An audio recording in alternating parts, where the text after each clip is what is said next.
किशोरी पेडणेकर यांची आज 7 तास ईडी चौकशी झाली। संदीप राऊतांची देखील ईडीकडून चौकशी झालेली आहे।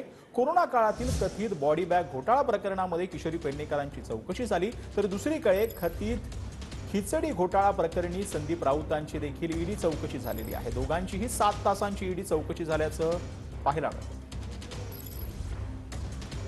आज होतं ते किश कंपनीबद्दल होतं आणि किश कंपनीचे काही पेपर्स त्यांना हवे आहेत, ते नक्की आम्ही देणार आहोत। कारण यंत्रणाला सहकार्य करणं आमचं काम आहे आणि त्यामुळे वकिलांच्या माध्यमातून मी ते सगळे पेपर देईन, त्यांना जे जे पेपर काही हवे ते देईन। जे घोटाळा आहे मला तुमच्याकडून समजतंय, हा घोटाळा आहे मला माहितीच नाहीये। या कोरोना काळामध्ये 2 वर्षामध्ये लोकांची अवस्था मलाच नाही तर अख्ख्या जगाने पाहिलेली आहे आणि त्या 2 वर्षांमध्ये जी आम्ही एक सोशल वर्कर म्हणून आम्ही जी मदत केली आहे गोरगरिबांना, त्याला जर तुम्ही घोटाळा म्हणत असाल तर ते फार चुकीचं आहे। ईडीने विचारलेल्या प्रत्येक प्रश्नाला मी व्यवस्थित उत्तर दिलेलं आहे आणि त्यांना सांगून आलोय की जेव्हा जेव्हा माझ्या सहकार्याच्या मदतीची गरज भासेल तुम्हाला, तेव्हा मी तुम्हाला सहकार्य करेन।